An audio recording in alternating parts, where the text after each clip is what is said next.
Assalamualaikum warahmatullahi wabarakatuh, teman-teman Riza Animal Channel. Kali ini kita akan mereaksi sebuah fenomena di Indonesia yang terakhir-akhir ini lumayan viral dan menggelikan, di mana pemerintah ini beternak nyamuk yang katanya mengandung bakteri Wolbachia yang bisa melawan virus DBD atau nyamuk Aedes aegypti. Cuma yang bikin gelinya ini kok nyamuk malah nyamuk yang ada pun sudah bikin gatal, apalagi ditambah nyamuk banyak lagi. Ini proyek tergila ini yang pernah saya temui ini. Nah, untuk lebih jelasnya kita dengarkan penjelasan yang saya kutip dari Siti Fadilah Supari ya, di mana beliau itu mantan Menteri Kesehatan periode yang lalu. Saudara-saudara sebangsa dan setanah air, saya masih mau bicara tentang nyamuk Wolbachia karena nampaknya sudah menjadi polemik sangat luas di masyarakat. Dan pada kesempatan ini saya ucapkan terima kasih yang sebanyak-banyaknya bagi semuanya yang sudah peduli dengan masalah nyamuk Wolbachia ini. Di sini saya hanya ingin menerangkan mengapa saya ketengahkan tentang nyamuk Wolbachia ini. Nyamuk Wolbachia ditemukan oleh orang Australia pada tahun 2011. Nampaknya hal ini kemudian ada peneliti dari Indonesia yang tertarik, ya kemudian dia bekerja sama dengan World Mosquito Program WMP, dan semua orang tahu WMP itu penyandang dananya adalah Bill Gates. Nah, WMP kemudian peneliti dari Indonesia ingin mengelaborasi bagaimana kalau temuan Wolbachia itu diuji klinikan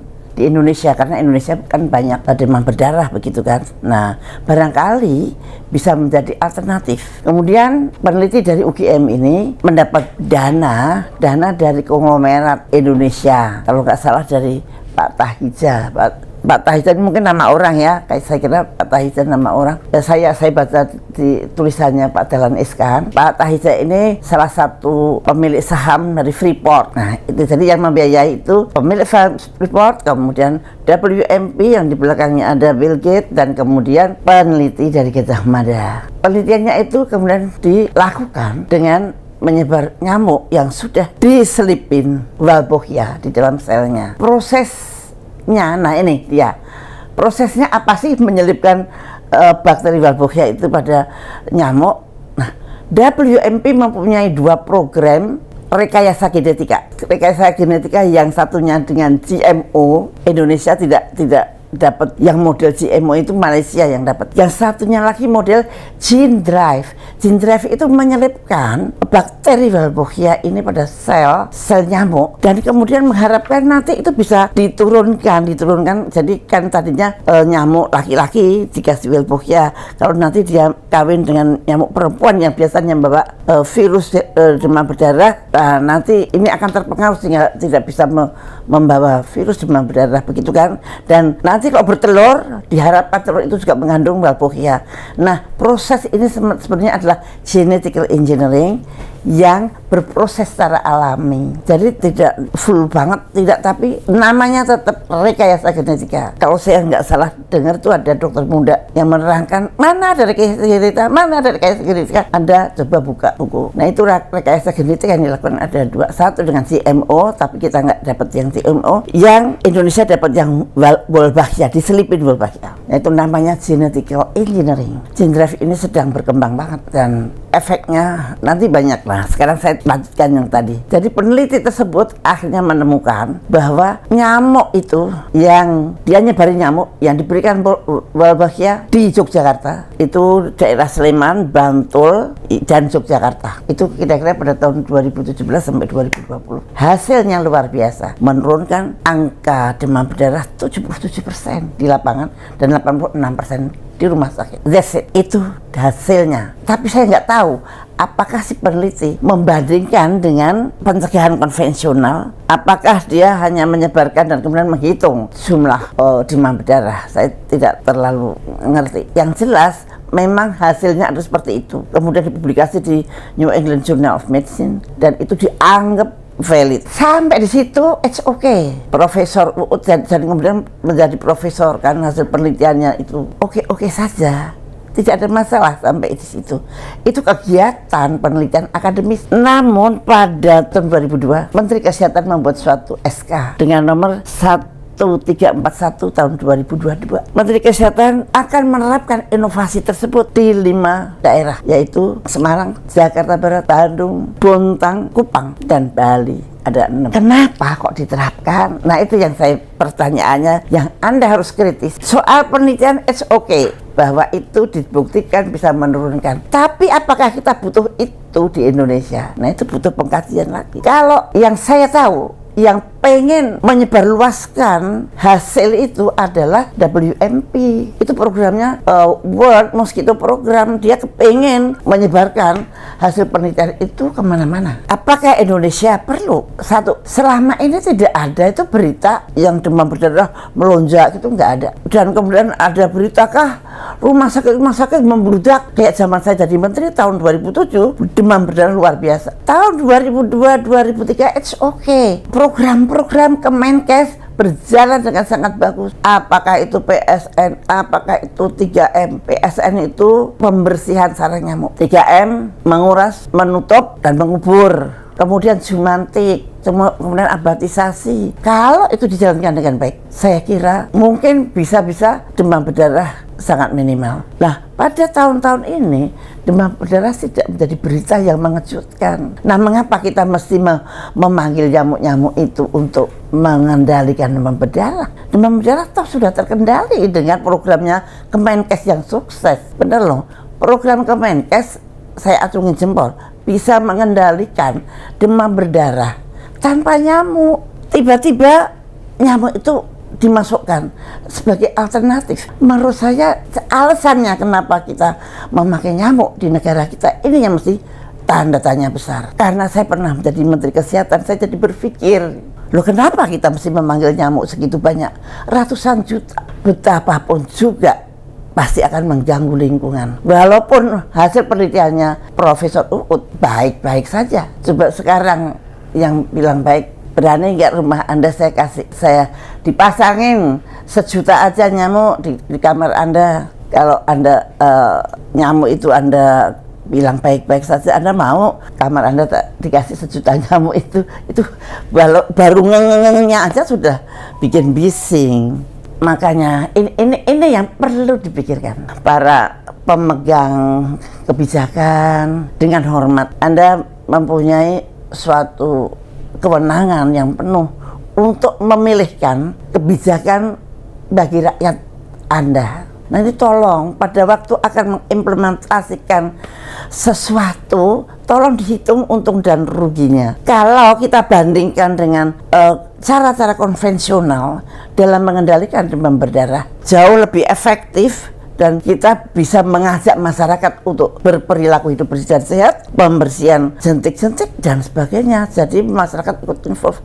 Tapi kalau kita panggil nyamuk-nyamuk itu yang kita belum tahu efek jangka panjangnya, di mana gene drive sekarang sangat disoroti karena bisa membuat side effect yang tidak kita duga.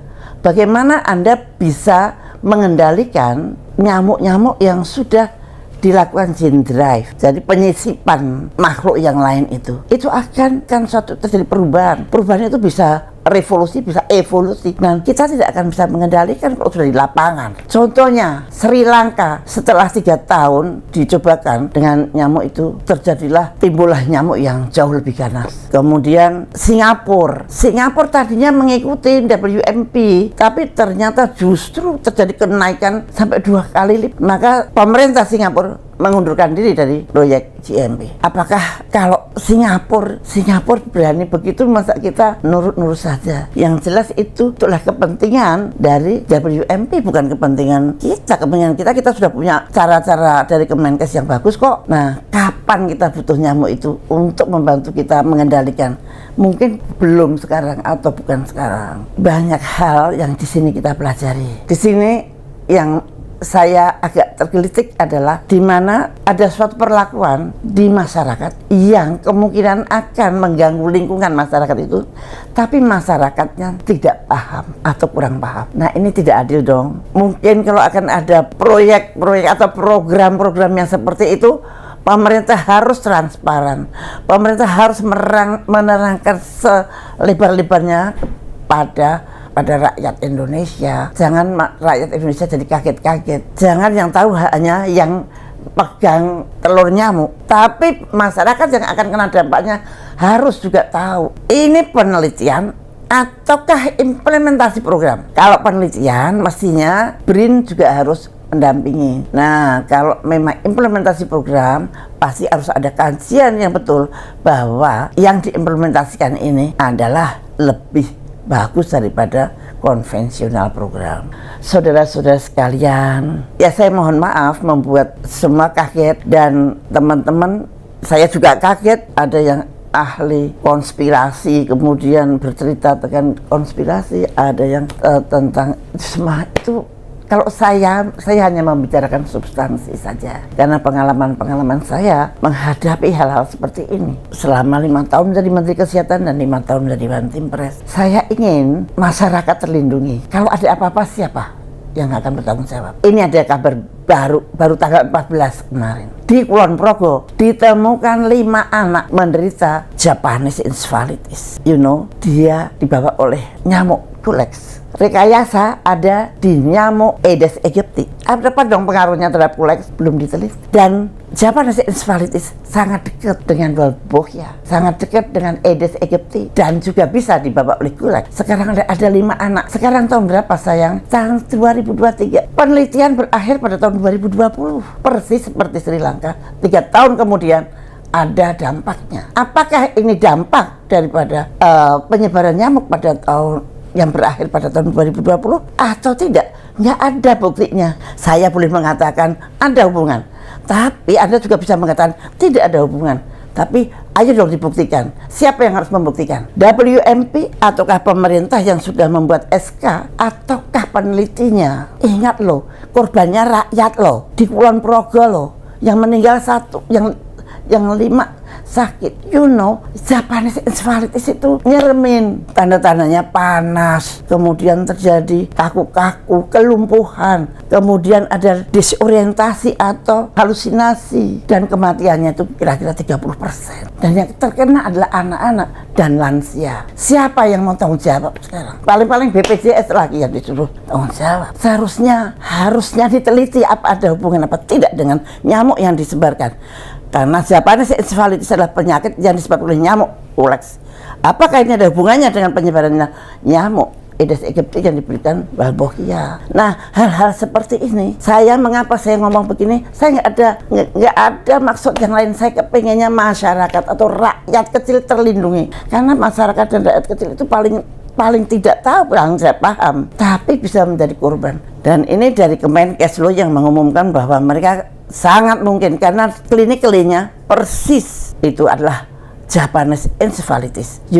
Japanese encephalitis itu adalah radang otak yang disebabkan karena virus Japanese encephalitis yang sangat familiar dengan nyamuk. Nah, inilah keprihatinan saya untuk mengetuk hati saudara-saudara semua. Please, mulai saat sekarang pedulilah dengan program-program kesehatan. Kalau ada program-program yang aneh, please bersuaralah. Untuk apa? Untuk kepentingan kita bersama, bangsa dan negara Republik Indonesia ini. Bukankah bangsa dan Republik Indonesia ini adalah milik kita bersama-sama? Ayo kita jaga bersama-sama. Mudah-mudahan keterangan saya ini tidak menambah ketakutan. Takut tidak perlu, tapi waspada itu perlu.